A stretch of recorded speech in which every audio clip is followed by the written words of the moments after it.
What's going on, y'all? Self-Out Junction. It's your boy Sherm. I'm here, very special guest today. Today we got Aundre Raashad in the building. How you feeling, brother?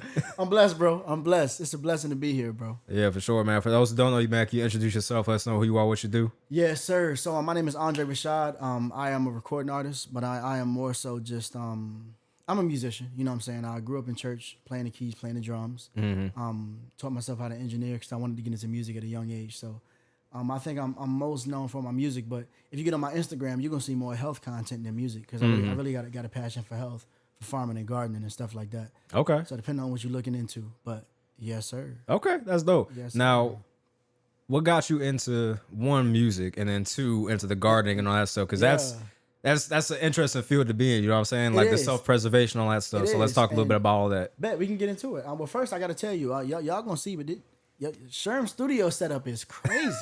I've been talking about it since I got here. The all white is going crazy with the 75 junction sign, and he got it like. I need to get a stand for that joint, bro. You need a stand, bro, because you need a window and a stand. So when they see the sign, it look like old school FNS on 27th Street. Oh yeah, like on air or something. Yeah, or, like facts. Yeah, like 100%. So, but anyway, to answer your question, bro, because the studio is ridiculous.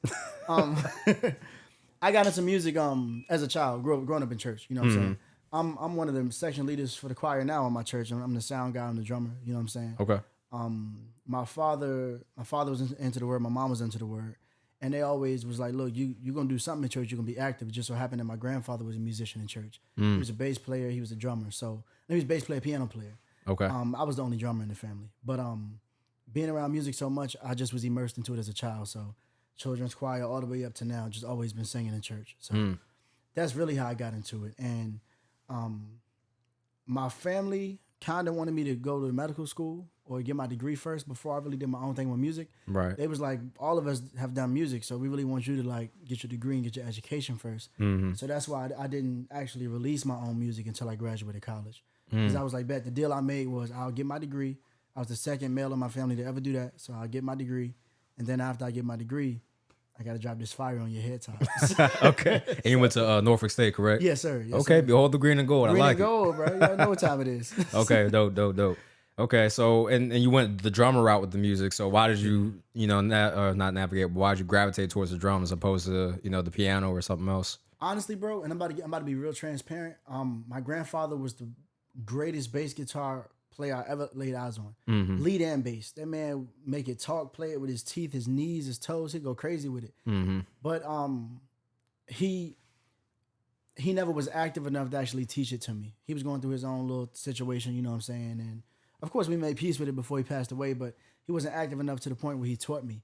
Yeah. So there was a little bit of resentment, but there was a little bit of longing to, I didn't want people in the family to ever compare me to him. Because he was so good. I was like, how could I learn that and ever live up to him if he never taught me? So even as a child, I made the decision, was like, I got to do my own thing so nobody ever compare me. I chose drums. And looking back, it probably was a decision out of fear, but it was a great decision because I think drumming has opened a lot of doors for me that I never would have thought it would have opened. So I chose drums, and then I just happened to learn piano because, as you know, being a producer, working in the studio, engineering, you're always touching keys. Yeah. You got to learn keys. So I can't technically read music, which is weird because I engineer, but I can play enough to make music. So. Yeah, I feel like nowadays you can get away with not being able to read music because everything is just digitized. You know what I'm saying? Facts. And that's the I ain't gonna lie, old school musicians in church, it's funny when you talk to them because they get upset with you. As soon as you hit that transpose button, they're like, you can't play it in a different key. I'm like, nah, I didn't learn it. They're like, don't hit that transpose button. I'm like, we're not gonna get through the song if I don't hit this transpose button. But that's what I'm saying. But it is, I am gonna take piano lessons. Shout out to Baruch at the church. He teaching me. Because that's dope. That does make a difference. If you want to be a big time musician, you know what I'm saying, intricate detail type thing. For sure. But if you, like you said, if you just getting by, you don't need to learn how to read music, which is a blessing. It's like you said, everything is so digitized, bro. Yeah. Everything is digitized. It's just a matter of like kind of what route you want to take. You know what I'm saying? Like if like some people are cool doing that. Some people, like you said, the old school people are like, oh no, that's not real music because you're not playing the instrument. You know what I'm saying? Playing the instrument, it ain't real music. And I get what y'all saying. I respect it. There's a certain level of authenticity that comes with instrumentation. Facts. And that's why if you listen to my music, everything real guitars, a lot of stuff, all those drum sounds was me playing that. Got a digital drum set. I played it. You know what I'm saying? And because I respect the authenticity side of it. But like you said, I can't take away from the talent of some of these young guys who just know how to work this digital game. Like the producer's more talented than the artist. Yeah, keep it a million. No, 100%, bro. Because I feel like a lot of people will much rather listen to a dope beat, you know what I'm saying, than the lyrics. You know what I'm saying? A lot of people don't even listen to lyrics no more. They don't, and no disrespect to a lot of the younger artists, but everybody got the same subject matter. You know what I'm saying? So it's like the producers are what's grabbing people's attention most of the time. Right. You know what I'm saying? But yeah, like Push and P, that beat was crazy, bro. Bro, that beat was crazy. You know what I'm saying? I didn't even really care about the lyrics. You know what I'm saying? Like Push and P came out of it. Yeah, that became like a little meme for a little while or whatever. But facts. But was I listening to what he was talking about? No. No, facts. I couldn't tell you what Push and P even means. I don't know. I don't know what he was talking. But I'm gonna tell you, bro. What's so funny is I can accept that from him. But the kind of artist I am, analytical. I got to give you every single word. Facts. Like on some Kendrick, Lupe, J. Cole type stuff. Yeah. So I have to. Yeah, I'm about to say, like, listen to your music, you know what I'm saying? You could tell that there's a level of, lyrical appreciation. You know what I'm saying? Bro, absolutely. Yeah. And it comes from my purpose in music, which is, I guess, to further answer your question, like, I'm very into the scriptures. Yeah. So I'm always, I read a lot from Paul, I read a lot from Solomon. And I guess if I had to say, what is my purpose in music? My purpose in music is to make people consider their ways. And that's what Solomon said. Like, make a man consider his ways. And I feel like that's the greatest way you can put it, because I'm not going to tell you what to do. I'm not going to validate anything. I'm not going to invalidate anything. Right. But what I am going to do is give you a perspective and have you consider your ways. And in doing that, hopefully growth will come from that. Right. And that's my goal. And if I completed that, then I did my job. And of course, prayerfully, all of that will somehow lead you to Christ. But even if it doesn't, I made you consider your ways. I planted the seed. You know what I'm saying? So basically to evoke self-reflection. Facts. Okay. Some sort of self-reflection. Yeah. Because that's where it starts. Like, I ain't trying to be cliche, but it is man in the mirror type situation. It starts with the man in the mirror every single time. Yeah, absolutely. So and I'm sure we're gonna get into that later, because I didn't see your interviews, but but it's one of those things where it's like every artist, of course, they're pouring a piece of their heart, but a lot of artists, sometimes we try to give what we think people want from us and all this other stuff. Right. And for me, it never was about that. No disrespect. I don't give a damn what people are looking for. Yeah. I think what I'm gonna do is I'm gonna give the perspective that's most relevant at the time, or that I see fit, of course, and do my best to kind of relay that in a way that people can receive it. I care about how the message is portrayed, of course, but not so much being relevant with the times. Yeah. If that makes sense. Yeah. I mean, I feel like if you are excuse me. Take your time, bro. I feel like if you are a conscious rapper or a lyrical rapper, you're already not conforming to the times, just because of the status of hip hop as it is. Facts. You know, it's not really mumble rap anymore, but it's more of like a vibe that you're trying to sell. Yep. You know what I'm saying? Yeah, like, no, you're right. There is still lyricism, of course, but it's not like to the level of what it used to be. You know what I'm saying? Like, not at all. So I definitely can respect the craft for sure, bro. Like, I appreciate you, bro. Yeah, I appreciate you. It's a dying art form right now, but I am starting to see much more people get. I'm not gonna say, I'm starting to see a few people kind of get back to the conscious. Yeah. And I feel like it got to be a few people to hold it down. You know what I'm saying? It can't just be Cole and Kendrick just forever. Yeah, facts. You know what I'm saying? Facts. Word. Like, I love Cole, I love Kendrick, but it can't just be them two forever. It got to be a little bit more people holding it down. And I used to like Wale a lot too, but like the issue that I had with Wale was I felt like he couldn't put a song together. Yeah, here we go. Personally, like, I feel like he couldn't put the song together, so like it don't matter what you're saying. I'm gonna tell you, bro. You know? I love Wale. But I think what we just explored was Wale's downfall, because I think Wale, he got so vexed. Even hear it in his music. He went through depression and everything, which I respect Wale. He one of the GOATs. He one of my top 5 personally. But you can hear in his music when he started to get vexed, and when he started to say, I'm trying to keep up with the times. I'm trying to do all this instead of just being Wale. Like, my nigga, we fell in love with Wale. Yeah. You know what I'm saying? Just be Wale, bro. And I think now he's starting to realize that. But you can see for a while Wale was trying to conform and be trendy and do. I mean, that's what Drake and them do. You can't, you know what I'm saying? That's his brand from the start. Right. Just be Wale, bro. Just be Wale. Yeah. And you know someone that's like consistently the same like throughout their career? Currency, bro. Oh, absolutely. He ain't never changed, He ain't never changed. Man dropped 19 albums a year and he never changed. Exactly, bro. I'm like, bro, do you live in the studio? I'm like, bro, like, it's impossible you have this volume of music in your catalog, bro. Bro, like, it's crazy. I don't know anybody else. And I think a lot of people who don't know who Spitta is, like, they don't know he has the most music out. They'll say like, no, Drake got more than Currency out. Like, no, we hear Drake more. Yeah. Currency has the most music out, bro. Bro, no that cap. Man dropped like 5 projects every year. No cap, bro. I was working on my first album from 2019 to halfway through 2020, and I dropped it. Bro, he dropped 3 albums in the midst of me doing that, and I was like, how? This is 10 songs for me. Yeah. You feel me? It took me 9 months to get these 10 songs out. And everybody process is different. I feel like Currency got to the point where he hear a beat, he like, I'm gonna have it done by the end of the night. I'm gonna send it to you. And in 30 minutes. Give me 30 minutes, half an hour, you know what I'm saying? 15 minutes. He jot that joint down. Spin it if you see this. And I know you will, because CEO Sherm is big. But if you see this, I appreciate that, bro. I need a feature. He gonna have that feature done in 30 minutes. Yeah. No, that's crazy though. Yeah, his volume is just insane, bro. But yeah, he definitely is one of those people or one of those artists that stay true to they self throughout the entire journey. You know what I'm saying? Facts. And will continue to. So and I guess that kind of ties into you too. Like, how do you feel like being true to yourself ties into music? A lot of people will try to fit this narrative or play this facade as to who they are, who they want to be per se. Absolutely. And to answer your question, bro, and forgive me, I'm probably gonna quote 1,000 scriptures tonight, bro. No, you good. Because that's where I draw my source of inspiration. Mm-hmm. And Mark 8:38, he says, "What does it profit a man to gain this whole world and lose his soul?" So for me, the authenticity is that important. Staying true to yourself is that important, because I feel like a lot of times when you hear artists like J. Cole on Born Sinner, excuse me, when Cole is talking about losing his soul, I think what Cole is actually talking about is not technically selling his soul to the devil. Right. I mean, you have that out there. I'm not going to say that doesn't exist, but you can hear what Cole is talking about is compromising his music, compromising who he is in his subject matter. Right. Like the Wale situation, trying to be trendy, trying to stay relevant to the times or stay relevant to the rap game outside of fulfilling what your purpose might be in music. And then when you hear Cole's newer music, you hear him saying, "No, my purpose." I want to say in not half an hours and False Prophets, he was like, from here on out, I don't care about opinions. You know what I'm saying? He was like, I want to give hope and I want to do these things with my music from now on, and that's what I'm gonna do.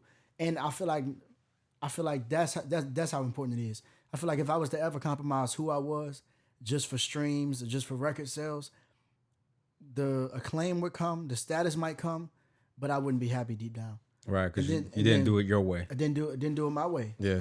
And then what did it profit me to gain the world but lose my soul? It didn't profit me anything. You know what I'm saying? So I think that's how I stick to my subject matter, if that makes sense. No, yeah, for sure. No, that definitely tied it all together really well. Yeah. You, bro. Very well spoken, bro. Appreciate you, bro. For sure. Appreciate you. Yeah, absolutely. Now, when it comes to the farming part of the house, man, the green thumb. Yeah. How'd you get into that? Where did that come from? So, extensive history with health issues in my family. Okay. My father, ironically enough, my father grew up on a farm in West Point. I drive up there about once a month to check on my family and help out there. But so that I kind of got the green thumb, honestly. But a lot of health issues. Lost my father young, brain tumor. Damn. Lost my grandfather within 3 years, bro. We probably lost 2 aunts, my father, my grandfather, and my uncle. His wasn't a health issue; he was murdered. But it was so much health issues and death around me. I was like, I got to do something. So my sister was my biggest motivation because she has cystic fibrosis. It's a terminal illness. And I was like, I want to get into health. So I got into health when I was in school. I got so many training certifications, so many nutrition certifications. Shout out to Dr. Truman Burrs, master herbalist. I trained under him. Shout out to Dr. John Bergman in California. He probably gonna see this. I'm gonna send it to him. He's a chiropractic neurologist in California, greatest doctor in the world. I really made it my mission when I was in college to learn about the body and the nervous system because I wanted to help break these generational curses of health in my family. So when I learned about nutrition, for me, it was only right to grow it because I'm going through hell in grocery stores trying to find organic stuff. Yeah. And it's expensive. Yeah. So I was like, you know what? If I'm gonna be buying organic meats and sprouted grains and all this other stuff, I can grow the organic vegetables myself, get some fruit trees, do all this stuff. So it just came through practice. And shout out to my sister. She was a big part of that. And me and her just got together and said, we're going to do something different. So that's how I started. And then, of course, I made it my own thing. Right. And Instagram kind of took hold to it. Like, it was crazy, bro. I didn't realize how many people actually mess with gardening. I had a decent amount of followers, but, bro, people think the majority of my followers came from music. No, it came from gardening, bro. I get more DMs during the week about health than ever about music, which is crazy. Like, I get a lot of people who ask about the music, but, bro, the majority of people I speak to is about health and music, health and gardening. It's not about music.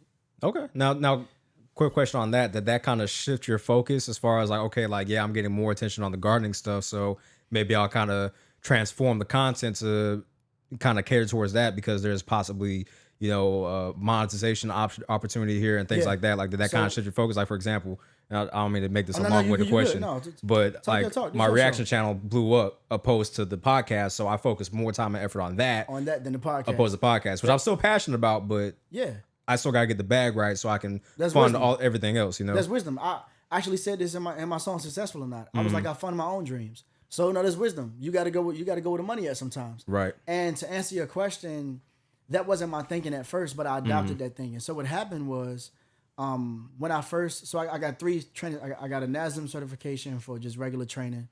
I got a corrective exercise specialist certification for, corrective exercise. I got the nutrition coach certification. Then I went back and got a brain health certification because I was like, I wanted the whole entire body. You know what I'm saying? Right. And kind of see the body as a holistic thing, not a allopathic medicine. Don't get me started on Big Pharma, bro. So they're gonna cancel your podcast. So I'm gonna say some wild stuff. I got a question about that though. So like with the big pharmacy versus the naturopathic. Did I say it right? Naturopathic. Okay. Naturopathic versus naturopathic methodologies. Like, do you feel like there are some ailments or some medications that are actually beneficial opposed to? So I think allopathic.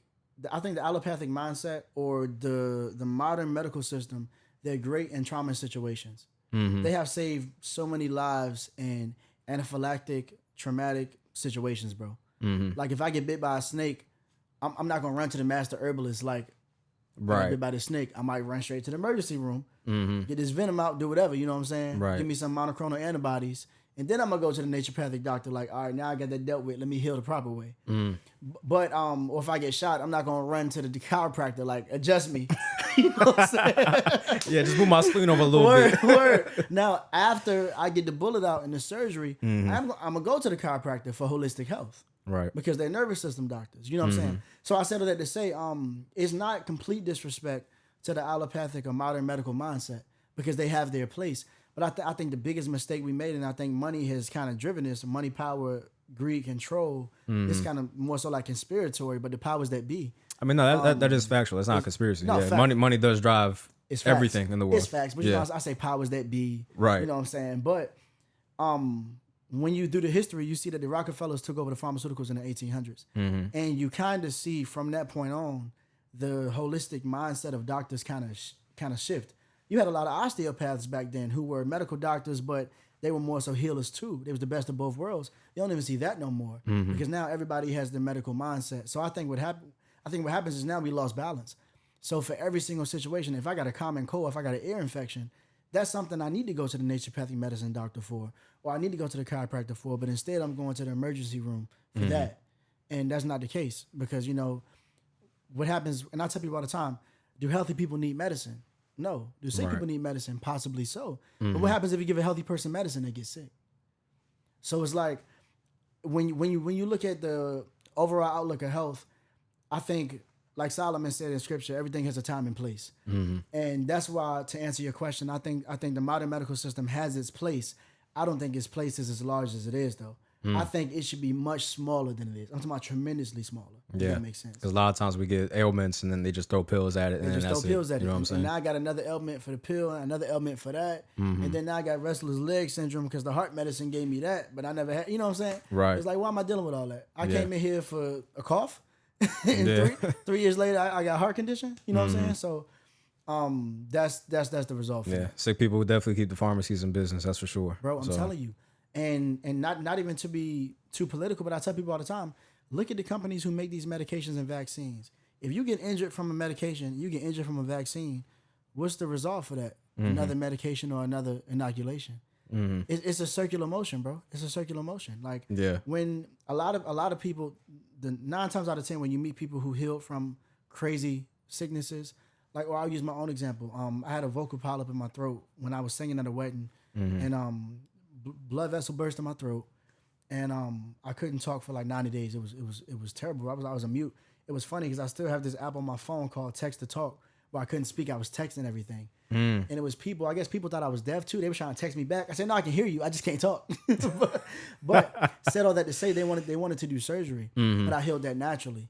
But I did that through a lifestyle change. I went on a raw food diet. I got chiropractic adjustments, herbal teas every day. I started juicing, started blending.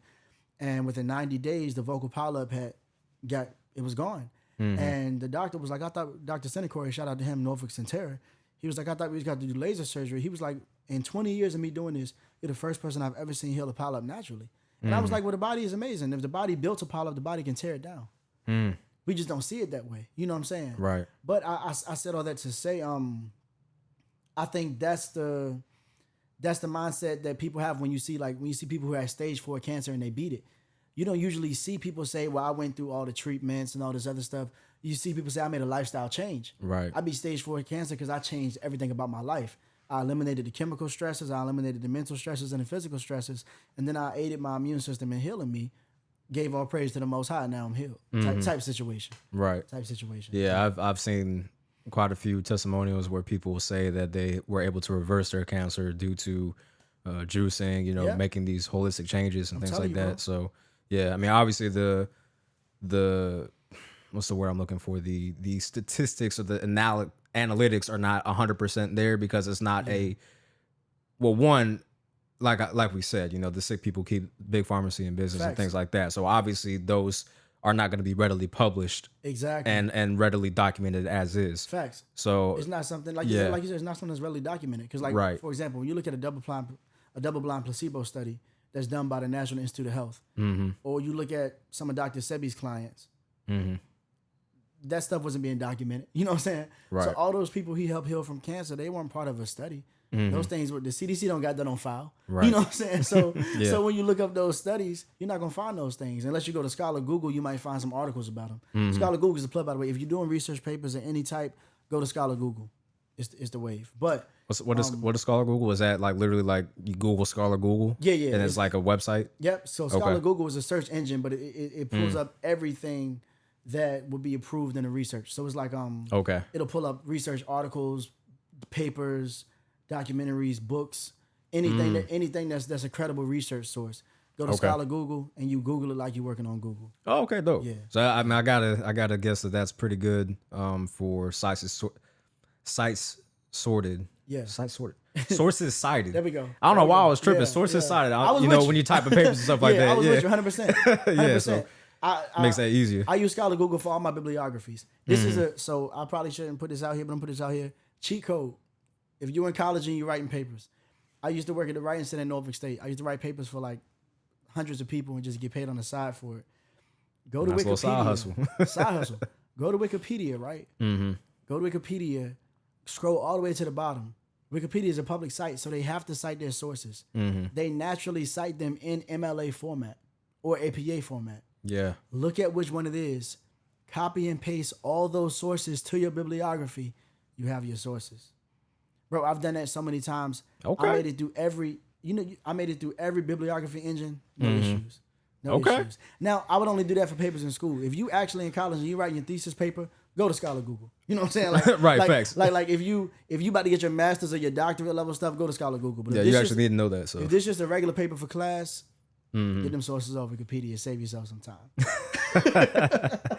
yeah, I'm for telling sure. You, bro. So you seem like a I don't want to say outspoken, but you definitely speak your mind and what you feel. So when it comes to college, do you feel like college has kind of become a scam as far as being pushed to the youth and this our generation especially you have to go to college, you have to get your degree to get the good job. You know what I'm saying? Which isn't true. I don't even have a degree. Well, I have an associate's degree, excuse me, but that's with the Air Force. That's like a give me degree. 100%. Basically. I mean, but think about it, like you said, you don't have a degree and you're doing your thing right now. You got the big Lexus. You feel me? Not even the big body Lex. The big body Lex. You feel me? Yeah. You got I walked by and I said, damn. But no, for real, bro. To answer your question, college is a scam. Yeah. And specifically, it's the biggest scam in the black community ever. Right. Because when you look at in my song Student Loans, I talked about it when I my verse about Black Wall Street. I remember listening to that one. Yep. Yeah, on Black when I was a protest against the system. I've been yelling, learn to trade, but the folks won't listen. How you trying to find a job when your skills is missing? They teaching financial freedom, but the foundation missing. And what I was explaining was, when you go back to Black Wall Street in 1921, Tulsa, Oklahoma. Yep. Black Wall Street was built off of nothing but trades. All of those black men were black men who had trades, and they was passing these trade companies down to their sons, their grandsons, and all these things. That's how you make millionaires. That's how you make generational wealth. Right. None of these men had bachelor's degrees and what I have I got a bachelor's in science. I can't pass that down to my son. You know what I'm saying? Right. I owe $50,000 because of that. Mm-hmm. I can't do much with that, but put it on my job application resume. You know what I'm saying? Like, right. Just say I got a piece of paper. I got a piece of paper. What is that really doing? And I think that was the scam, because you had, and I'm not trying to make it a polarized race war, but because you had these successful white businessmen who had all these degrees, when their fathers had trades, you had they came into the black community and they said, you know what? Take these trades away from y'all. We're going to give y'all something better. We can give y'all the American dream. We're going to give y'all these degrees. Mm-hmm. But I think the reality is all of us weren't meant to have a degree. Of course, some of us are meant to be doctors and lawyers. Yeah, those degrees. You need a degree for that. You do need a degree because you actually learn your job in those degrees. Exactly. Yeah, so for sure. And I will say, in some states like Virginia, you can take the bar without a law degree though. But I still recommend you go to law school. You need to learn the law, like you said. Yeah. But like you said, in some professions, go get a degree. You want to be a doctor or a lawyer or something like that? Go get a psychologist. Go get a degree. Yeah. But in a lot of these situations, you didn't need a degree. You needed a trade. Yeah. Because a lot of us leave college and come out doing trade jobs anyway. Mm-hmm. Because all of us can't be psychologists. That's what I be telling people, bro. Because so the trade field I got to was IT. You know what I'm saying? I tell all my people, That's you know what I'm saying? Trade, bro. It's an important trade because it's always growing, it's always advancing, and it's always gonna be around. So I'm gonna get more advanced. It's always gonna need people to maintain it and to work on it. So IT is a booming field to get into. You know what I'm saying? Like everything is going the Big digital route. Taking over, word. Yeah, exactly. So that's why I tell all my friends, like literally, bro, I got 1, 2, 3, 4, 5. I got 5 friends that I all told to do IT. They ain't listening first. No knock to them. You know what I'm saying? They ain't listening first. But I told them, I was like, go to IT. You know, get your Security Plus certification so you can get your foot in the door. My brother doing that right now. Yeah, shout out to Silky Johnson. Shout out to Silky Johnson. So they finally got the Security Plus certification. All them working IT now. All them making more money than they was ever making before. And I was like, look, bro, I was trying to get y'all the keys. Yeah. You know what I'm saying? 6, 7 years ago. But it's cool. Better late than never. You know what I'm saying? I'm proud of them. I'm happy for them. You know what I'm saying? And it's gonna help them out in the future and their families. You know what I'm saying? So definitely getting those trade routes, man. IT is booming. IT is the way, bro. And even when you look at Elon, like I was joking about Elon Musk, when billionaires start talking, listen to them, not because they know everything, but because a lot of billionaires are around the people who make decisions for society. So they're in a lot of meeting rooms that ain't gonna be televised, and they talk like it. You know, like they always talk like they got a secret. You know what I'm saying? Like, right, talking in riddles and shit. Somebody asked Elon a question, he like, well, you know.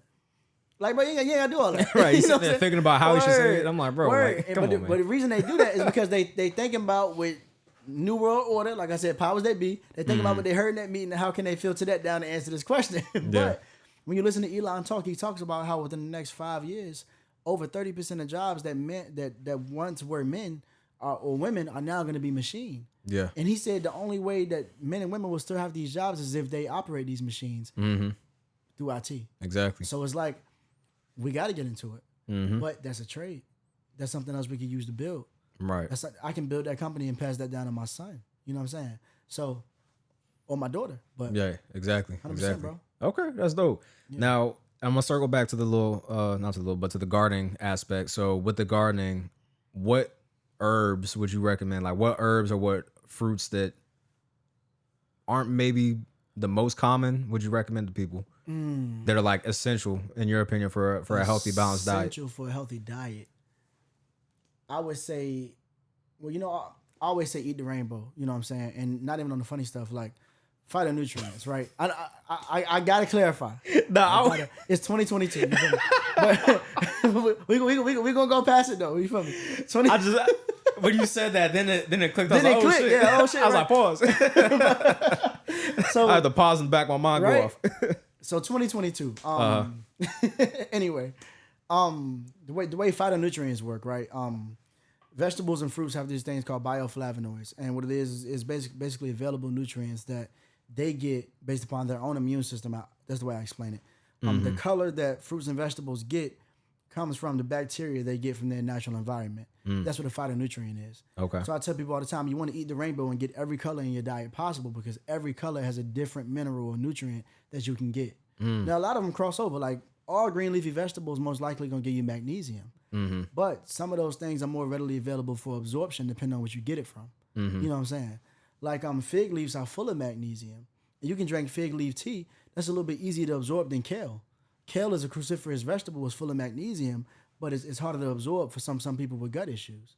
So it's like when you, ironically enough, kale will help with gut issues though. But settle that to say, I would say look at your area, look at the area you live in, and find out what colors of what things can grow in that area with no problem. So like in Virginia, I would say giant winter spinach. I would say spinach, kale, Swiss chard, apples for sure, figs, absolutely.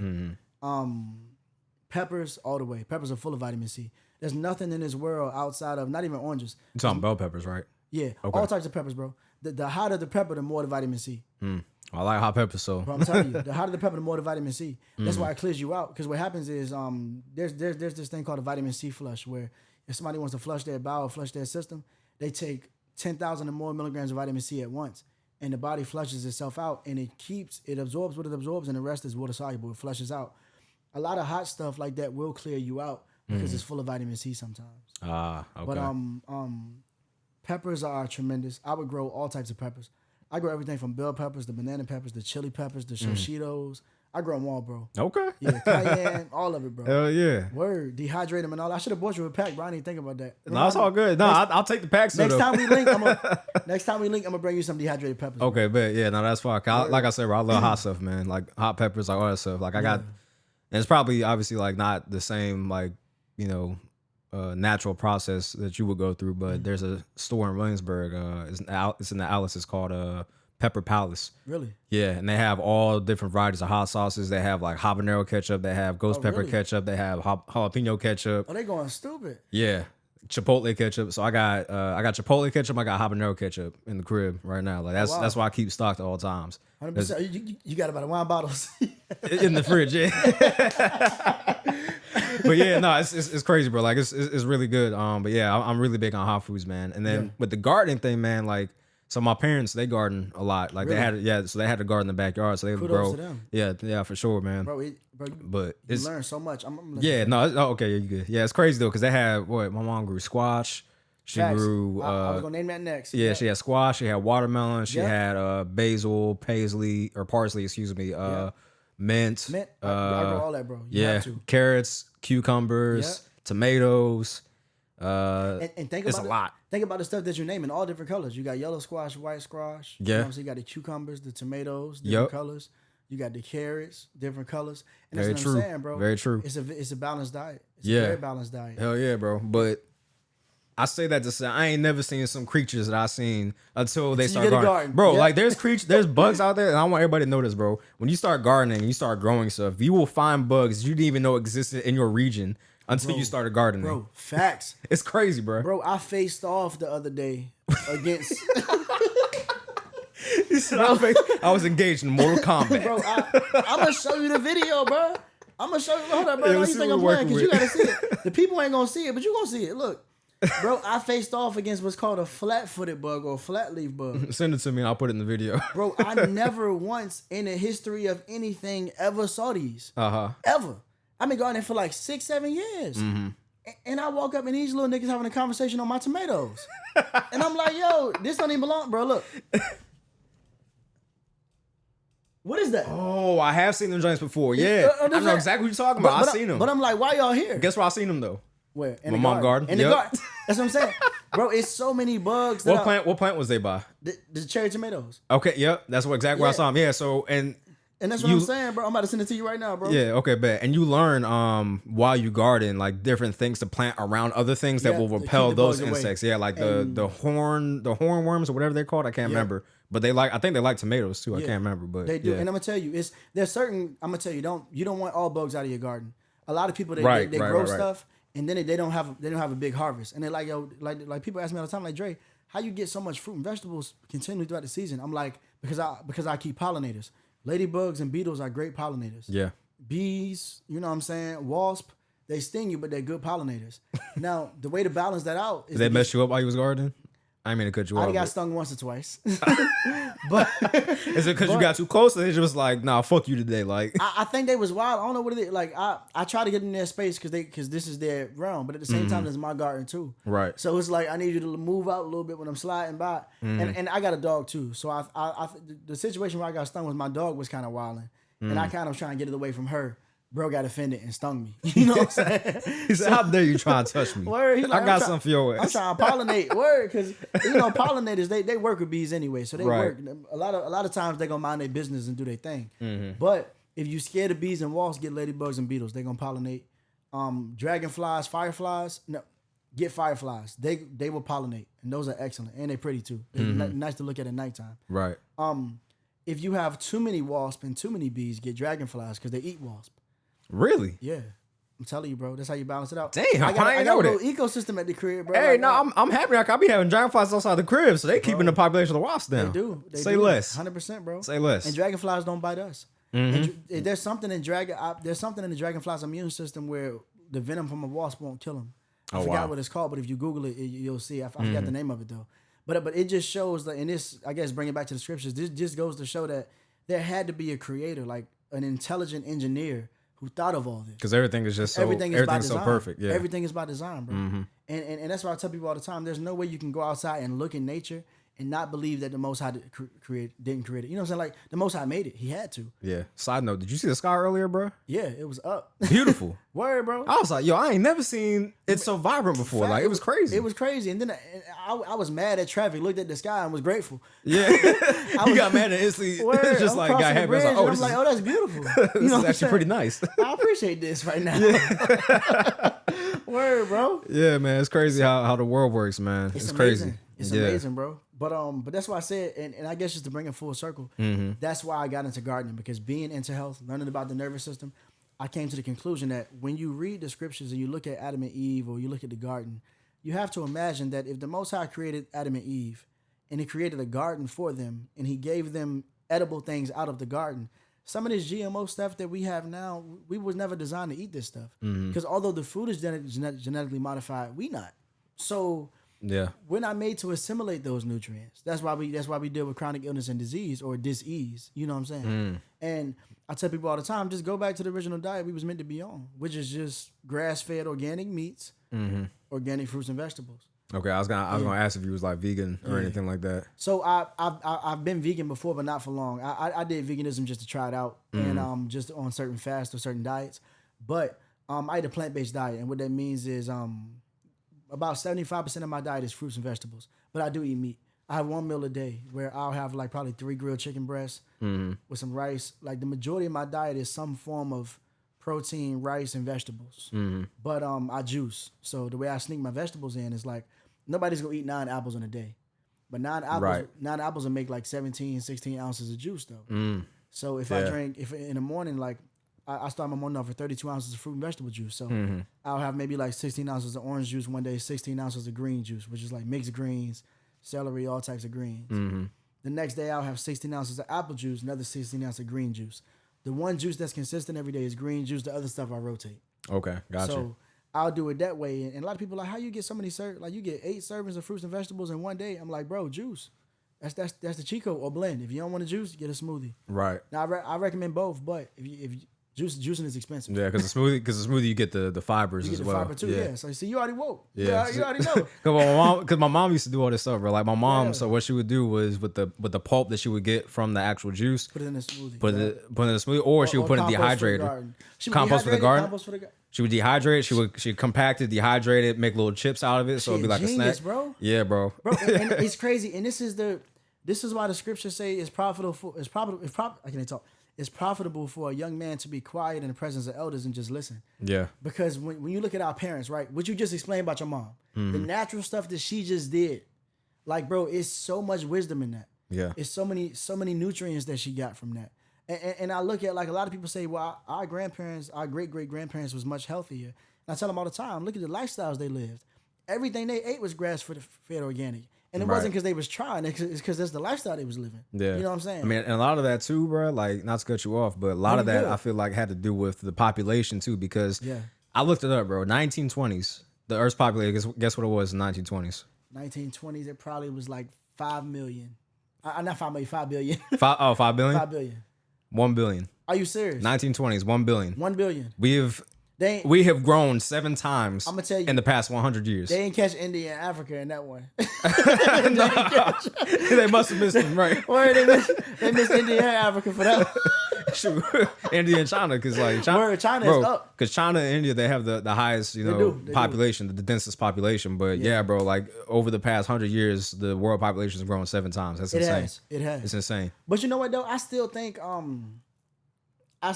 that there's enough food in the world to feed us all without it being genetically modified. Yeah. I just don't think we got enough people to commit to the idea. Right. And when I say commit to, I ain't talking about like these government, like for example, you got Bill Gates, he's a clown. You got Bill Gates talking about carbon emissions when your plane does more carbon emissions than my vehicle ever could. Right. Shut up. But, so beyond meat, like, and then even when you look at some of those companies that he has that supposedly it's a go green company, that's not really go green, bro. Because when you look at the way the earth works, composting actually returns nutrients to the soil.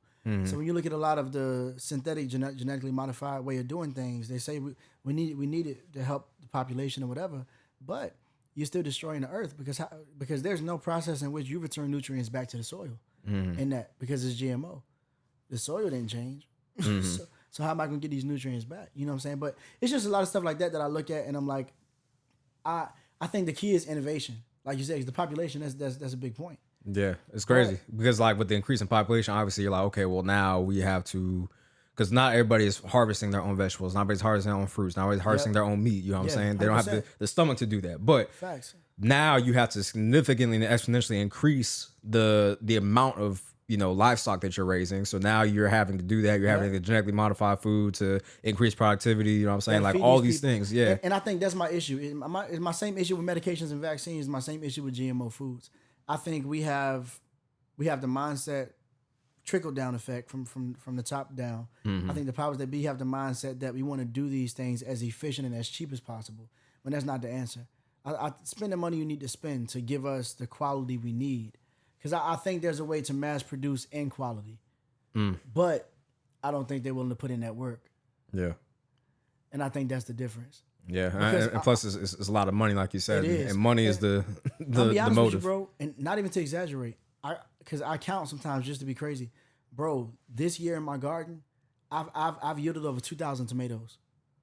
Damn, just at my house. Did you ate all 2,000? Or do you give them like friends and family and stuff? So, food bank, friends, family, church, and me and my sister, we can a lot too. Okay, got you. Dehydrated, can do whatever. Okay, but I said all that to say, I said to myself, if I can do 2,000 tomatoes here at the house, I know for a fact. Now it was a longer process, like you said, but I know for a fact it's very possible to do these things. And one example is True Garden in Arizona. It's an organic garden, but they grow vertical instead of horizontal. So on one, they use hydroponic water towers. Where they and the vine for the tomatoes? For everything. Oh, for everything. Yeah. Okay, got you. So like 6 feet, they'll grow 50 heads of lettuce.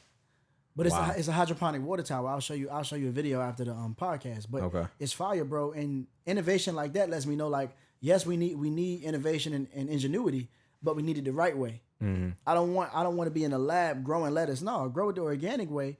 But if we don't have the space, let's take 1 acre of space like True Garden did and grow twice the amount that 10 acres could grow, because we growing it vertically and it's still organic.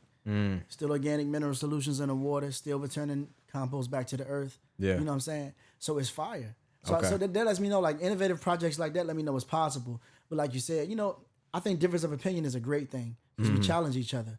But I don't know if there's enough people in the world who will commit to that idea and say, you know what? We can mass produce organic materials. Yeah. We just got to do it the right way. Yeah. It definitely just takes that 1 or 2 people to kind of spark that motive and actually show, results. Like, okay, because a lot of people don't want to listen or believe things unless they physically see it. Facts. So if you can produce results, you can get the support and the backing that you need. A good point. You know what I'm saying? That's a valid point, bro. Unless it challenges something where the money gain is too high. You know what I'm saying? Like. And now we get into the conspiracies. Yeah.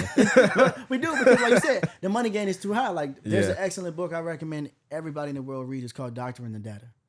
You said Doctor and the Data? Yeah, Doctor and the Data. And what the book covers is how in the early 1900s you had special lobbyists or pharmaceutical special interest groups said, you know what, we want to sell a product. But the best way we can sell a product is to show data that shows our product is best. So they doctored the data, and what they did was this. They paid the researchers to lie about their research findings. But the issue with that is research becomes dogma. Dogma gets put in books and it gets taught in medical schools. Doctors learn from medical schools. Right. Now doctors are believing research that was falsified from the beginning. And that's why it was called doctoring the data. And that's why you have 65% of Americans with a chronic illness right now today. We got the most advanced medical system in the world, but the sickest nation. And people are like, how? Because the data was doctored from the start. You had pharmaceutical companies lying about what actually was good for your body so they can continue to make the money. And I think that's when we get into the GMOs and stuff like that. You get into the data actually being doctored itself, and you get into these special interest groups that paid off researchers to lie, knowing that the NIH, the CDC, all these different prestigious places or these regulatory agencies, they're going to take their research and act like God wrote it. You know what I'm saying? Yeah. Because it's scientific research. Right. But now we're getting into a scary time because now everybody's so sensitive. Opposing opinions don't stand anymore. Because the way the scientific method... it's crazy, bro. It's crazy, bro. Like, it's crazy. I was having a conversation with a doctor from Centera. I'm not going to say his name. But we was kind of having an opposing opinion. And I told him, I said, bro, the way the scientific method used to work is you had an idea, I had an idea, and we challenged it with a hypothesis. Now, if you have an idea, I have an idea, I offended you. Right. Why are you offended? Prove me wrong. You know what I'm saying? Exactly. Show me your scientific method. But that doesn't work anymore. You know what I'm saying? So I think there's a lot of different things that goes into how we can kind of get this thing going. But like you said, I think that's why through my Instagram, I just encourage everybody, if you can grow your own food, grow your own food. If you can't, make friends with somebody who can and help them out. Yeah. Help them out. Barter with them. Like, bro, I'll help you work your garden for 100 tomatoes or something. For sure. Yeah. For real, bro. For sure.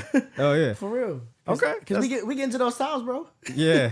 Yeah. Word. Yeah. No, it's definitely, I feel like it's important to understand at least the basics of it. You know what I'm saying? Like, just in case you ever need it. You know what I'm saying? Yeah. If you need to go off the grid or if you need to have self-preservation for whatever reason. I'm not throwing anything out there. I'm just saying for whatever reason, if you should ever need it. I'm going to throw it out there. Y'all need that.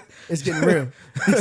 Should the government lock down the country? Word. It's getting real. Should there be a nuclear war and millions and millions of people dying, you no longer have the infrastructure to support, getting food by conventional means, and you have to grow it yourself. Whatever the situation may be, zombie apocalypse, I don't care. Yeah. It's definitely important information to know. You want to have a skill, absolutely. Yeah. And I tell people all the time, like, the beautiful thing about a body is the whole entire immune system works together. And this is the example I use. Like, I used to ask some of my clients, when I was training them, I say, what's the most important organ in the body, right? And they'd be like, the heart. I'm like, no, you're wrong. I'm like, how am I wrong? Like, the brain. Like, no, you're wrong. Let me think about this too real quick. I'm gonna let you answer before I. The most important organ in the body. Most important organ in the body.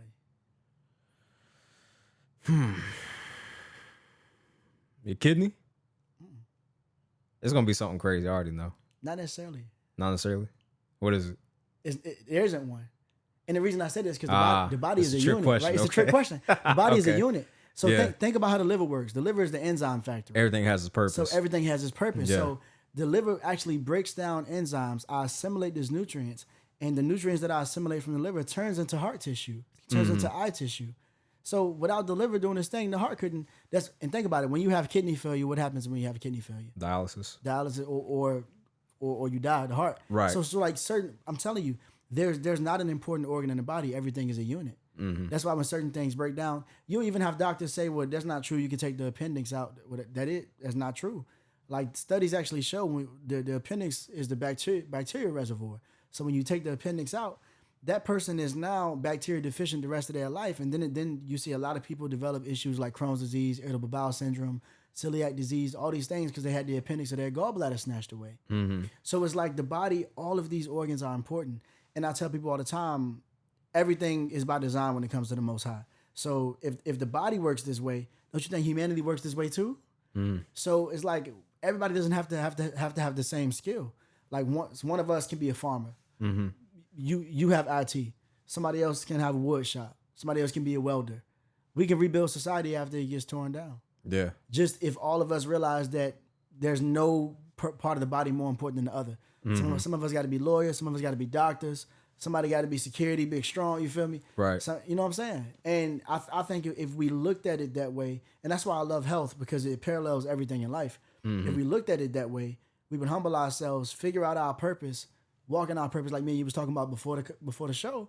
Well, I said show before the podcast. I mean, it's a show. It's a show. Yeah. Walk in our purpose. Right. And once we walk in that purpose, bro, you'll never. It's not gonna be no room for offense. You can be so focused on your purpose, nothing gonna throw you off. Yeah. Like you told me before when I asked you, I said, you got the wine bottles. I know that, and you was like, bro, I'm so focused on my purpose. I said exactly. That's what I'm saying, bro.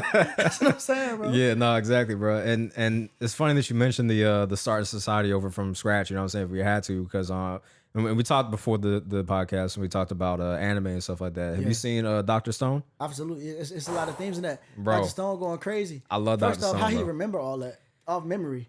Plot convenience, but no, he's nice. But it's fire. I'm gonna tell you, it's fire. Shout out to Silky Johnson again. That's my brother. Bro, I was refusing to watch Dr. Stone just because I was like, I don't feel like there's enough action in it for me. My brother put me on. I said, bro, genius.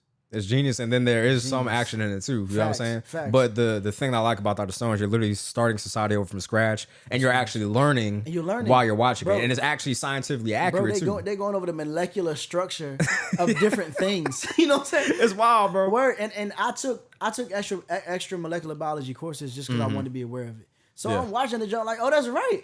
Yeah. Like the author actually did their research and actually like 100%. Consulted like chemists and physicists and all these other people that studied these things and actually implemented the anime the right way. Facts. So I feel like it's Bill Nye the Science Guy, but the right way. 100%. Yeah, because Bill Nye is trash. Yeah, I was just watching that show. I was like, it's cool. Yeah, but Dr. Stone made that shit entertaining. I was like, oh, this is actually kind of interesting, bro. It is. It's very, and that's why I said, I feel like that's somebody who understood their purpose. They're walking in their purpose, and then they made Dr. Stone. Because like you said, every organ has a purpose. Everybody had their purpose. Like Senku, he was the brains. Yep. Taiju, he was the muscle. Yep. Yuzuri here, she was the one that did the crafting and all the handsy stuff. You know what I'm saying? I'm telling you, bro. Tsukasa was the muscle. Like, bro, walking your purpose is that simple. Yeah. And I'm gonna tell you, we all share purpose to a certain extent. Right. Like Solomon said, the whole duty of man is to fear the Most High and follow His commandments. So I feel like we all share purpose when it comes to that, because there's nothing greater I can do than serve my brother. Yeah. And there's nothing greater my brother can do than serve me. So we share that purpose. But there's also individual purpose that we don't share that I feel like the Most High gave us all. Yeah. And like you said, just like on the anime, we all work together. And there's no stepping on toes. Of course, some things were crossed, but then we just learn how to work together. But I mean, that's too much like right. So it makes too much sense. Makes too much sense. And everybody in the world is so different that it's very difficult to get people on the same page. You know what I'm saying? Because and I think this partly because of all the distractions we have. You know what I'm saying? We got the TikToks, we've got, chasing women or whatever the case may be. Whatever is distracting you in life will distract you from the bigger picture. You know, what can we do to help each other? What can we do to grow together? What can we do to make society better? Because you're not worried about it. You're not focused on it. You know what I'm saying? You're distracted by all these other 100%. Things. Overstimulated, like I said, bro. I was having a conversation with a young lady about 8 months ago. And she was asking me just a question about, I'll go say, I'm celibate, right? She was asking about celibate. She's like, how are you celibate? Why are you staying celibate, etc. And I was telling her, and she was like, well, it's hard to be celibate because I got too much access. I said, well, all of us are overstimulated. Because, like, for example, back in the day, now, Granddaddy was a Rolling Stone. My daddy won't. My grandfather was a Rolling Stone. Shout out to him. I love him, but he was wild. But back then, I'll say it was much harder to do those things. Yeah. And I also think that's why he got away with it, because you had one family in this neighborhood, but one on social media, so they never came across each other. Right. Yeah, exactly. But no cameras everywhere and all that. Yeah. Word. But I said all that to say there also wasn't an overstimulation where you didn't have so many people coming into contact with people they never would have met without the technology, right? Right. So the technology was a blessing, but it also was a curse. Yeah. Because now I have access to people who I never would have known without technology. And some of that is a blessing, but some of that is also overstimulation. Because now I feel like the grass is always greener. If I got my partner beside me, right? They do one thing, I'm finna go on Instagram, check my DM, see what's up. Right. That's not the way to solve that, though. You need to work with what you got. Know your team. You know what I'm saying? Focus on your star player. All-star players have a bad game. But it's just one of those things. Facts. But it's just one of those things where, like I said, I was telling her that overstimulation will be our detriment one day. Like you said with the TikTok videos, because not only will it dumb us down, it will make us ungrateful to the point where we don't recognize something real. And I think that's the point society has gotten to now. Yeah. We don't recognize authenticity anymore. Because now we're of the perception the grass is always greener. Somebody else's lifestyle looks better than mine because of Instagram. Somebody else's city looks more fun than mine. I had people say all the time, I hate living in Virginia Bro, if you take that mindset somewhere else, you're going to hate no matter where you at. Bro, thank you. Bro, it doesn't matter where you are. That's why I tell people, you got bro, successful people like you right in front of me, bro. You are in Virginia right now. I've been telling people this for years, bro. I tell people all the time, it don't matter where you from. Mm-hmm. It doesn't matter where you at. It matters about the mindset. Like, of course, environmental factors matter. I'm not saying the environment doesn't matter because I'm from downtown Newport News and I recognize the struggles that come with that. Right. But mindset and environment makes a huge difference. Absolutely. And then if you never change your environment, if you never affect change, how can you expect it to grow? Yeah. Because if everybody has your mindset and everybody's like, you know what, I'm tired of living in this area, forget this area, I'm gone, the area's going to stay the way it is because nobody's coming back to affect change. Yeah. Nobody's coming back to teach. Nobody's coming back to teach them trades we was talking about. Put them community gardens in there. You know what I'm saying? Right. So, I said that to say what I told the young lady was overstimulation or instant gratification is going to be our downfall. Yeah. Because we all want to be instantly gratified because technology has given us the option to be instantly gratified. Absolutely. Word. Like even people with porn addictions, not to take it this deep, but if like I was listening to a podcast one day with Jordan Peterson on it. Mm-hmm. He made a great point. He was like, you know why men aren't as good at talking to women as they used to? And he was like, why? He was like, porn. He was like, what? He was like, believe it or not, psychology will teach that a man's sexual drive would actually push him in society to do other things, like increase his social ability or increase his marketability so he can land a good woman, he can land a wife, he can do these things. Or just like the innate, like the natural inclination for a man to be a man, be a provider. Right. But he was like the instant gratification that comes with porn nowadays is now I can be instantly gratified. I can receive that gratification and never go out and have to find a woman to get that gratification. Mm-hmm. So now it's instant. I don't got to work for that gratification no more. Right. And now when I'm in front of a woman, I don't know how to act because I don't have this experience. Mm-hmm. You know what I'm saying? And I'm telling you, bro, instant gratification is going to be the society's downfall. I'm trying to warn people right now on your show. Instant gratification will be a downfall. Be patient. Yeah. Be diligent. Absolutely. 100%, man. That's what gardening teaches, diligence. Yeah. Yeah. Word, fishing, bro. too. Fishing. Yeah. Yeah. Fishing. That fishing, bro. Bro, it's teach big. you some patience real quick. Patience, bro. But I feel like it also teaches you one, because I feel like I never appreciated when I was younger because I was so impatient. I was like, I just want to catch a fish. You know what I'm saying? Same. But now that I look back on it and I'm like, oh, actually, I see why people enjoy fishing now because it's peaceful, it's quiet. Very peaceful. You get to self-reflect, you know what I'm saying? Yeah. You get to be at peace, and then if a fish bites, okay, cool. Yeah. But you learn how to be patient, you learn how to live in the moment, you learn how to take things in and how to look inward instead of outward all the time. You know what I'm saying? And then you learn so much about the environment around you. Right, exactly. You learn about different type of fish, different type of feed. You learn so much just in those processes, bro. Yeah, absolutely. And that's why I said it's a blessing. Like I said, learn a trade of some sort, any sort of trade, bro. Mm-hmm. Fishing is a trade. Yeah. 100%. Absolutely. People feed nations off of fish. Yeah. That's why the saying goes, teach a man how to fish or eat for life. You know what I'm saying? Give him a fish, he'll only eat for that one meal. For that one day. Yeah. That's a fact, bro. But yeah, and I was thinking back to the point about, Virginia's born or whatever. Like I feel like it's like you said, it's a mindset thing. You know what I'm saying? Like if you are bored in Virginia, you know what I'm saying? It very well could be because Virginia doesn't have what you're looking for specifically, like whether that be a night scene. Yeah. And if you want the nightlife, I'm gonna come out the jacket. You good. If you want the nightlife, go up to DC. You know what I'm saying? Because DC has a nightlife. You know what I'm saying? If you want the mountains, we got the mountains. You know what I'm saying? You go out west a little bit. You got the Blue Ridge Mountains or Northwest or whatever. Yeah. You got the Blue Ridge Mountains. If you want the beach, not the best beach, but you got Yorktown. You got Virginia Beach. You know what I'm saying? You can go down to North Carolina. It's not that far. You go to Myrtle Beach. You got Myrtle Beach. You got some options around here. What's that? Nags Head in North Carolina. Yeah, you got Nags Head. You know what I'm saying? Banks. Like there's so much that Virginia has to offer. You know what I'm saying? As far as like, infrastructure, nature, all that stuff. It's perspective. Yeah, I think Virginia I think Forbes put Virginia as one of the top 10 places to live in America because of the versatility of it. Yeah. I versatility. Said it wrong, yeah, I know what you mean. Yeah. Thank you. I said I'm tripping.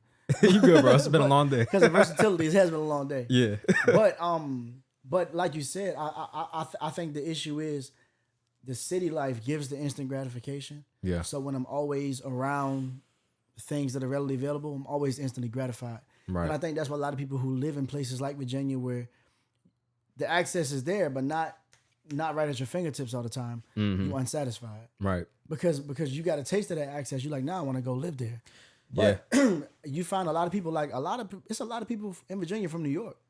Yeah. And a lot of those people, when I talk to them, I can't speak for them, but I can speak for my boys. A lot of my boys I talk to, they was like, bro, that city life gets exhausting after a while. Yeah, we came down here. I went to New York a couple times, but that was enough for me. Same. It's enough for me. Same. I tell people all the time, if I want that, I will travel to Atlanta. I will travel to New York. I'll travel to Cali. I'll be out there for a little bit. I'll come back. Mm-hmm. I don't want to live. And then I'm a farm boy anyway, bro. I don't want to. Yeah. You know what I'm saying? I just like having, one, privacy, but two, like, just to have your own, like, this is just temporary where I'm at right now. You know what I'm saying? Ideally, I want to have like acres. You know what I'm saying? This is acres a fire temporary though. Oh, thank you. It's gonna be a rental. It's temporary like that.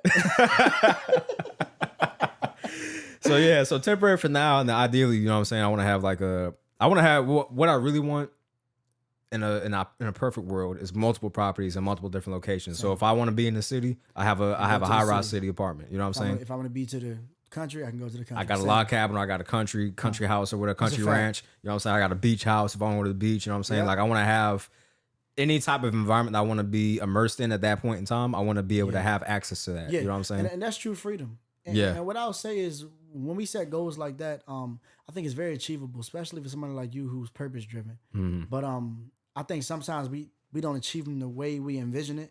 So sometimes we get sad about that. And I wouldn't even get sad about that.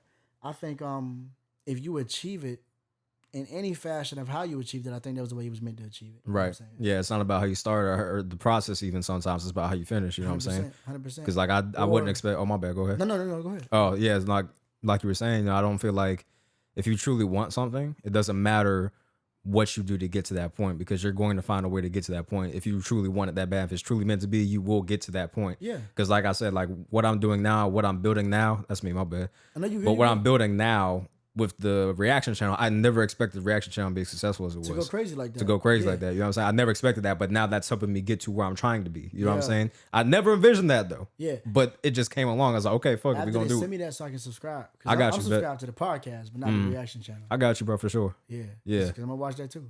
I appreciate that, bro. Thank you. I mean, because why not? Like I ain't trying to be funny, but like, for example, shout out to all the rappers I'm probably about to name. But like, I was telling one of my boys the other day, I was like, Lil Durk and them, like, bro, they don't know you exist, right? There's no disrespect, but no facts. Like, y'all go hard and support them. I'm talking about to the point where y'all might comment under his post, like, happy birthday, Durk. Mm-hmm. Like, bro, not gonna see your comment, no disrespect. Right. But you got your boy who's a content creator. Mm-hmm. I'll use them. You got CEO Sherm. He a content creator. Why not support him with that same energy? Mm-hmm. Bro, you put time and effort to liking Lil Durk's birthday post. He don't know you breathe air. That's facts. But your bro is trying to make it. Put that same time and effort into liking his. It takes 30 more seconds. Mm-hmm. And that's my perspective when it comes to supporting local artists or just supporting anybody local doing something positive. Yeah. If your bro on some BS, kick it to the side. Right. We got to get back to shaming too. Facts. We got to. Because people don't hold people accountable. We be letting some wild activity slide in our community. We got to get back to shaming immediately. I'm going to go shame somebody tonight. We gotta get back. I'm going on a shame spree. As soon as I leave I'm going to shame and spree right now. We got to get back to it, bro, because I'm telling you. I'm going for all my boys. And I'm not saying to the point where we making people wild out, commit suicide, nothing like that. Right. I'm saying we got to get back to hold people accountable. Exactly. Because there's a lot of wild activity happening right now in the community in the name of whatever my plight is, and that's not the case, bro. Right. Y'all just want attention. We got to get back to holding people accountable because, like, I feel like part of the reason people are so reluctant to support their friends who are content creators or artists is because they're so overstimulated already with a lot of the wild stuff that's out here already. Yeah. There's a lot of doctors who meant to be saving lives and they out here rapping. Mm-hmm. And I mean, and I'm one to talk. I work in health and make music, but I'm just saying, like, I feel like there's a lot of people who, like you said in the beginning, we never identified our purpose. So we fish around until we find the purpose, and that's fine. That's your path. But, I know for a fact, if you had people around you to hold you accountable, you would get to that destination much quicker, or at least much smoother. Absolutely. You know what I'm saying? Less bumps on the road because you have less distractions. Less distractions. Because now because a lot of times we do things and we're not aware of what we're doing until someone from outside is like, hey, bro, you know you tripping, right? 100%. And I was finna tell you, accountability brings self-awareness. Mm-hmm. Like you said, if I might not be aware I'm wilding right now. And like you said, until my bro coming to me like, bro, you are on some other type of time right now. And I'm like, how? Then once he give me a different perspective, like I said earlier, it's like, oh, wow. Yeah. I ain't consider that. Now I've considered my ways. Correct. Now we back at square one. Full circle. Full circle. You feel me? Yes, sir. Now I'm considering my ways. I'm telling you, bro, it's that simple, but we make it so complex. Yeah, no, that's such is life. But yeah. Facts. So and let's circle back to music before we wrap up, man. Of So course. Two Goats, was that your first album? So first album was Thank You For Your Time. Thank You For Your Time. Okay. And then Two Goats came after that. Okay. Goats. So Thank You For Your Time. That was the one. Levi. Yeah, R.I.P. Levi, man. Is it Levi? Yeah, Levi. Yeah. Levi. Okay, yeah. So we got Thank Me Now, correct? Yeah. Thank You For Your Time. Thank You For Your Time. I don't know why. Thank You For Your Time. Shout out to Drake. That was Drake. I just heard thank you, and I was like, hey, look, Drake, I need to feature Drake for real. That's Drake. You know what I'm saying? Drake, you a career starter. You feel me? No, he really is though. Word. He really is. I need to. Yeah. I don't even need to feature. I just need you to let me put your name by the song. So thank you for the time, correct? Yeah, thank you for your time. For your time. Yep. I'm gonna get it right the fifth time. No, you good. And I'll explain why I named it that. So okay. My perspective coming out the gate was I've known I've been a musician my whole life. Yeah.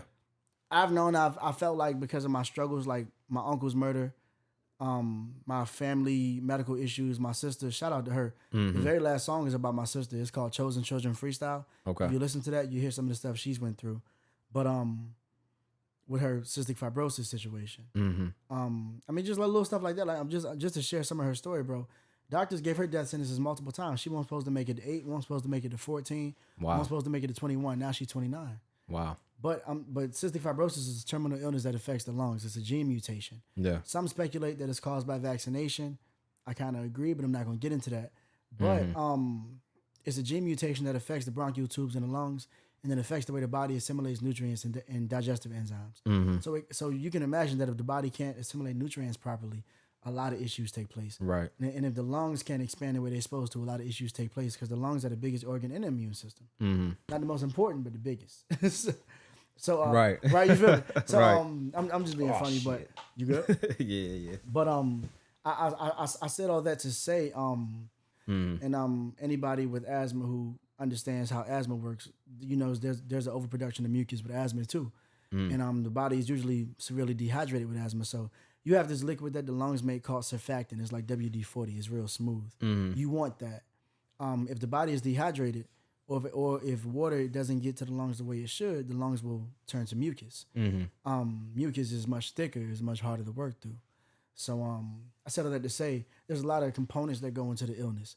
She's been through a lot, but I said all that to say she's been one of my motivations. And when you look at Thank You For Your Time, the album, I felt like I had a lot to say. Mm-hmm. But nobody knew that. So in my mind, I was like, by the end of the album, they'll hear everything I said. I talked about the student loans. I talked about the thief and police. I talked about police brutality. Mm-hmm. I talked about the black community, black on black crime. I talked about, I even talked about truth of the scriptures and how scriptures talk about how black people are the chosen Israelites according to the Bible. I talked about all that on that album. Mm-hmm. But I felt like I had to tell people thank you for their time.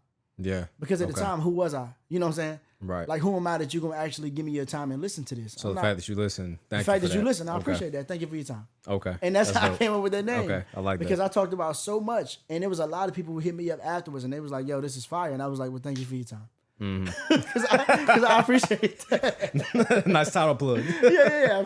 He's on all platforms. Thank you for your time. That's fire. Okay. And then Two Ghosts. What was the inspiration behind that? So that's another story. I'm telling you, so many health situations, bro. Mm-hmm. And just to kind of correlate how Thank You For Your Time blessed Two Ghosts. Thank you for your time, bro. Within 6 months, and this was a wild situation, as you know. This whole entire situation is crazy to even talk about. My birthday is May 25th. Mm-hmm. That's the day I decided to drop Thank You For Your Time. Okay. The first song is called Thief and Police. It's about police brutality. Mm-hmm. May 25th was the day George Floyd was killed in 2020. I didn't plan to drop that, of course. No, I didn't know, of course. But I said all that to say that album within 6 months had over 1 million plays on Spotify and Apple Music. And it threw me off because I was like, I'm blessed, but how? I was looking at playlists, bro. The music was being picked up at different marches. When people was marching for Black Lives Matter, I'm guessing that it was on some playlist. Oh, wow. Because it was going stupid. Mm-hmm. I even saw a viral video on Twitter where my song Thief and Police was in the background. I saved it. I was like, oh, that's me. You know what I'm saying? Now, he's like, oh shit, that's me. Word. Now, of course, because of what's happening at the time, yeah, I never want to make that time about me. So I was like, look, our people are fighting right now for something that we've been fighting for forever. Right. And just to give our people some inclination right now, Malcolm X said, a government that wants, if the government has the authority to give you power, they're not going to, you know what I'm saying? Like, if you don't have the power already, you got to take it. They're not going to give it. But I'm not saying go revolt. I'm not trying to incite a riot. What I'm saying is we got to change our methods. We got to put ourselves in positions to be in places of power. Yeah. Back to the trade conversation. Marching ain't going to do it. Yeah. It's not. And anyway, off that, thank you for your time. So that kind of put me and my boys in position to say, you know what? If Thank You For Your Time had legs of his own, we can drop something else and it can be relevant. My bro Levi, who passed away now, rest in peace to Levi, he ended up having a heart transplant some years before. And he was, at this time, he was having complications with his heart transplant.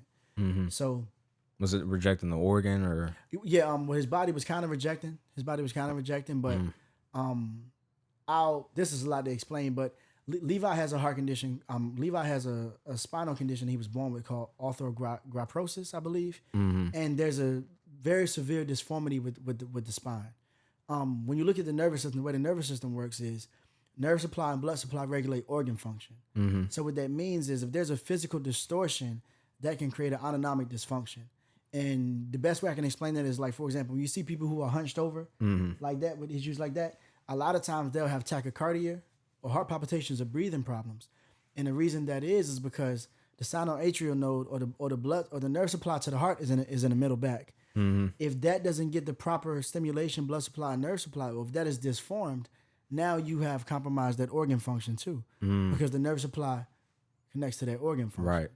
And so now it has to take probably an alternative route to get there, which is probably longer, and yes and no. It's like, or it's just completely closed off. It's so what happens is there's two nerve supplies to everything. You got a sympathetic and parasympathetic. Okay. Parasympathetic is rest, digest, repair. That's when your body is resting, digesting, or repairing. And then sympathetic is fight or flight. Okay. That's the fight or flight nerve supply. What happens is if parasympathetic nerve supply is compromised, the body is going to depend on fight or flight. But the body can only be in a fight or flight state, but for so long. Now, the body uses both states for certain situations. Like, for example, if I'm playing a game of football, I need my fight or flight. Right. If I'm running from a tiger, jumping over a fence from police or something, I need my fight or flight. That's smart. If I'm trying to go down and lay down and go to sleep and rest, I need my parasympathetic. So what happens is when that parasympathetic nerve supply is compromised, the body can only be in sympathetic, but for so long before it says, I've had enough. Right. So not that I'm diagnosing how my bro passed away, but I'm gonna tell you, knowing what I know about health, bro, his death hurt me so bad. Trust me, I got deep into it. I had to figure it out. You know what I'm saying? But knowing all this, of course, we did all we could to hold bro down, but I think the Most High had a different plan. Right. And I think it was prophetic that we had to complete the album because bro came to me in 2020, bro, and he was like, bro, sometimes I don't feel like I have long left. And he was a poet his whole life, a fire poet, by the way. Best poet I ever heard.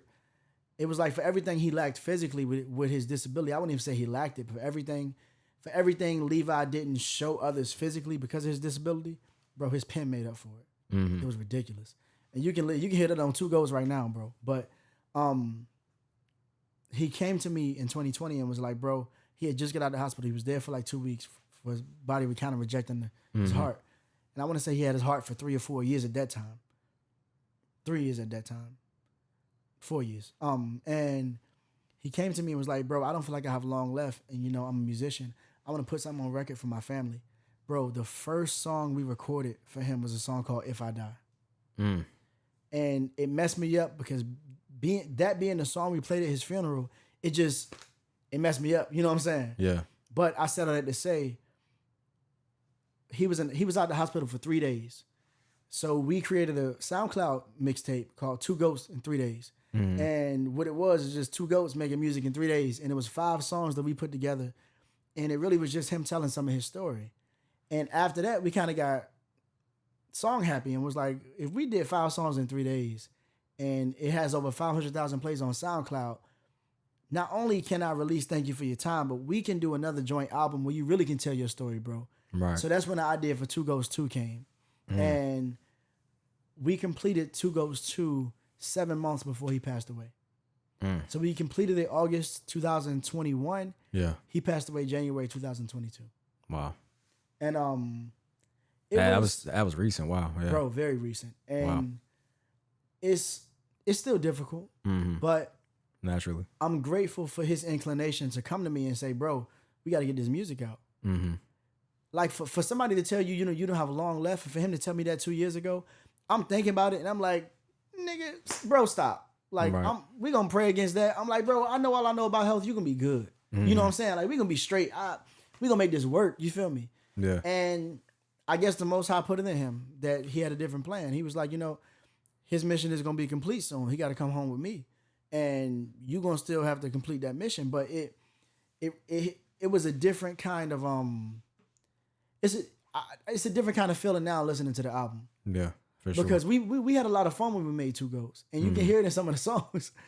But now it's like I hear parts of his verses that I was there when he wrote it and he recorded it. But now I'm like, yo, you really knew something. Yeah. The way you was talking, you know what I'm saying? And I'm like, bro, how did I miss that? Like, even on this whole song, If I Died, the way he laid the song out, like, there's a part where he says, now let me down and sleep. I pray the Lord my soul to keep. If I should die before I wake, I pray my brothers console my mom and give her peace. It's like stuff like that. Like, and now me and my boys, we have dinner with his mom once a month. But it's just like little stuff like that where you think somebody just writing because it's artistic expression. And sometimes it could be like the Holy Spirit of the Most High speaking through you. Yeah. And I'm like, yo, that's crazy. Art is that serious. It's crazy, bro. Like, art is that serious. And that really changed my whole perspective of music. And that's why I says, you know what, bro? A lot of people like, bro, you haven't dropped all year. And I know Levi passed away. I'm like, bro, I can't drop this year. I got to live with Two Goats for a while. Yeah. I have to, bro. And a lot of people like, with Two Goats came out August 2021. It's been over a year. You're not going to drop? I'm like, not yet, bro. I got to live with the album for a while. Now, I will say, I have started to work on some things. Yeah. But I think the music that I released now was not that it's going to have more purpose than the music it had before. I think if you listen to it, there's a lot of, like you said, it's very conscious. It's a lot of purpose. But I think the music I'm going to release now is going to have so much more purpose, bro. It's going to be more driven because tomorrow ain't promised. Yeah, and absolutely. I think that's the angle I'm taking now. Like, I knew that before, but now I realize it. Yeah. And I'm like, all right, bro. Okay. I gotta consider my ways and help people consider theirs. Yeah, absolutely. That's the purpose with the music, bro. I gotta consider my own and help people consider theirs, or at least plant the seed for them to hear something and consider their ways. And prayerfully, we both will meet back on that road to Christ and be like, hey, bro. Yeah. And I mean, there's a few situations like that. There's a brother right now. Shout out to Josh, who came across the music, hit me up on Instagram. Now he part of the church. You know what I'm saying? That's dope. So that's dope, like you said. But it's still even beyond that, just trying to reach people, because I can't be the only one going through pain. You know what I'm saying? Yeah, absolutely. Word. So I know you go through stuff. You know what I'm saying? Yeah, everybody does. Yeah, everybody does. Yeah. So why not have something for somebody to at least grab onto?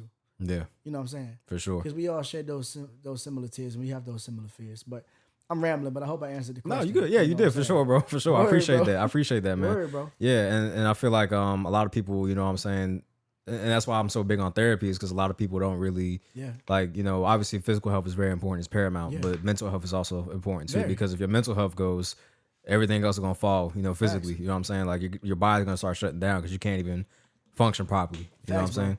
So I always tell people, bro, get some therapy. Deal with your issues, you know what I'm saying? Even if you don't have issues, you feel like you don't have issues, I promise you, go to therapy, you're going to realize, oh, damn, I didn't know I had that going on. You know what I'm saying? I'm telling you, like, and I tell people all the time, is, we know we all got our preference, but we need it. Get some version of therapy, Christian therapy, whatever. Get some version of it, and deal with those demons and beat those generational curses the right way, bro. Absolutely. Like, and this is something that I think I tweeted this the other day. Like you, and I'm talking to whoever listening, you could be the solution to generations of pain, hurt, anger, and curses in your family. You could be that solution. All you got to do is consider your ways, seek the help you need, and implement the change. Yeah, it just takes one.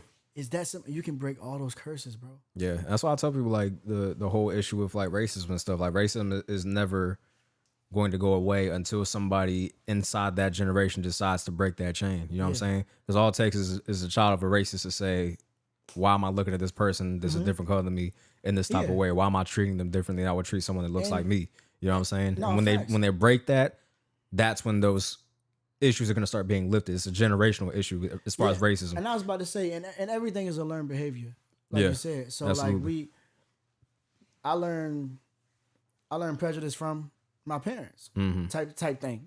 You know what I'm saying? And I feel like everybody learned prejudice. Like when I was growing up, you know what I'm saying? Like, you know, my father's from the islands, you know what I'm saying? So, you know, from the islands, they're very against homosexuality. You know what I'm saying? So when I was growing up, I was like, oh, homosexuality is wrong. Homosexuality is bad. You know what I'm saying? I looked at them differently. The pops was from the Correct. islands. So I learned that. But as I grew up and as I was around people that are homosexual, I'm like, they're people. They're people like me. They just have a different preference. Yeah, their preference doesn't affect me. They're not trying to get at me. I'm not sleeping with them.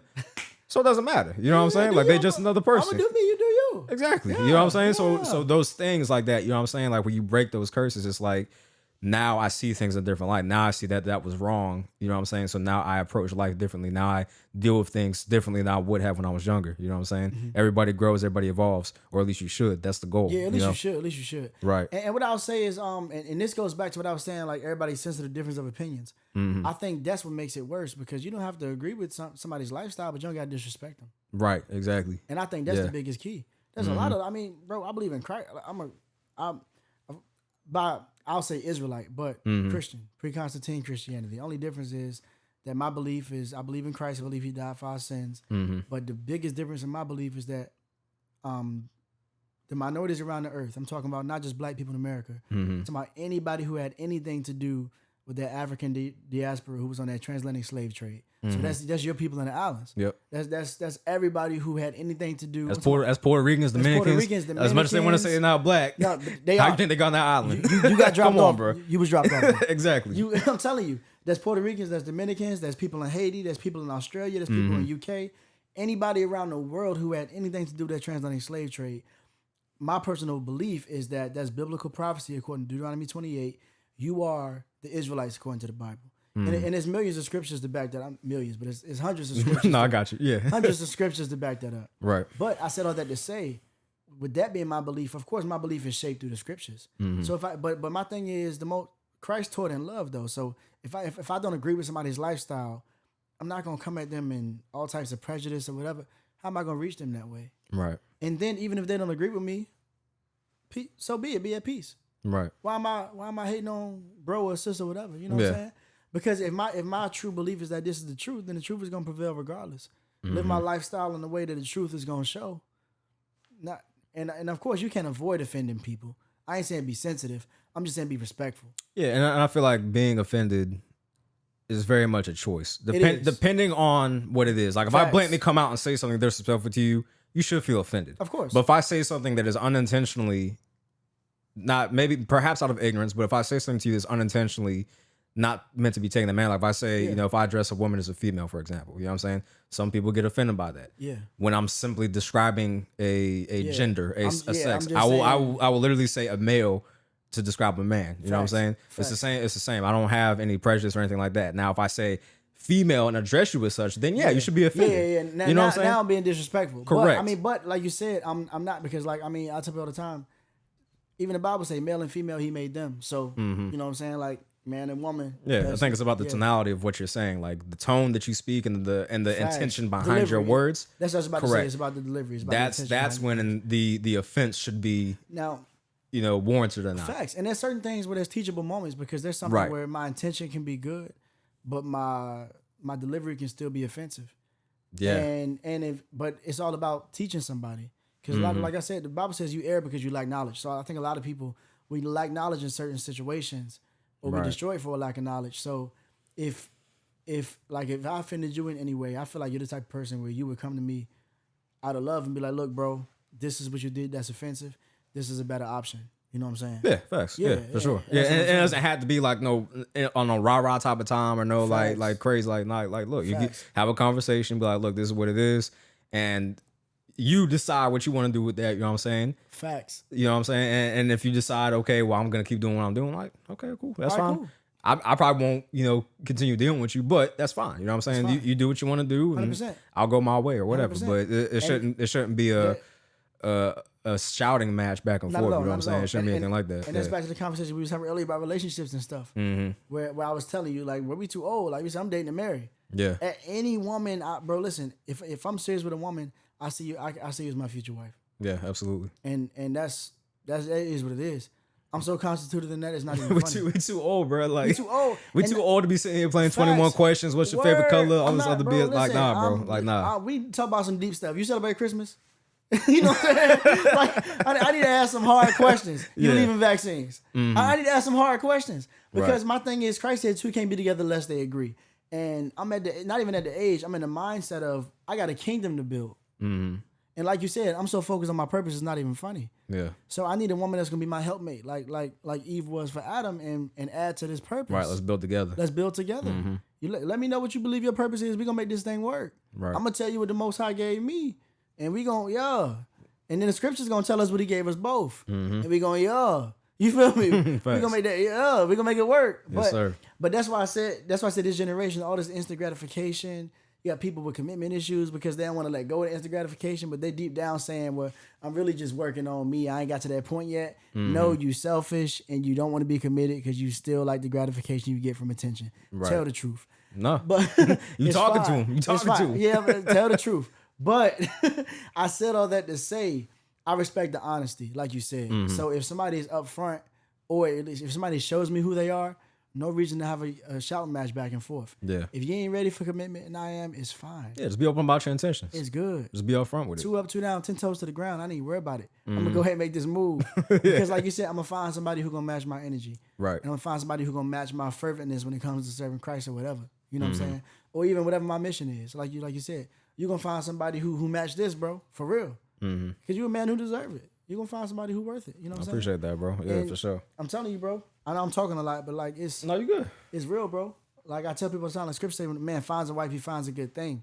Understand what that means. One, when you found her, she was already wife material. You ain't find a project. You find a wife. Right. And I'm not saying if a woman needs work, she's not a wife. That's not what I'm saying. Yeah. Because we all need work. None of us are what we need to be. Yeah. None of us is the full put together package at that time when you meet them. Exactly. Yeah. What I'm saying is the difference between this man and other men is that this man understands what a good thing is. So this man is going to treat you like a good thing from day one to day whenever. And he's going to address you like a good thing, and he's going to build with you like a good thing. Right. Those other men, they didn't realize they found a wife. They didn't see a good thing. Same thing for that woman. When that woman finds a husband, she finds a leader, she finds a man of the Most High, whatever, she going to treat you like that. It's going to be that level of respect.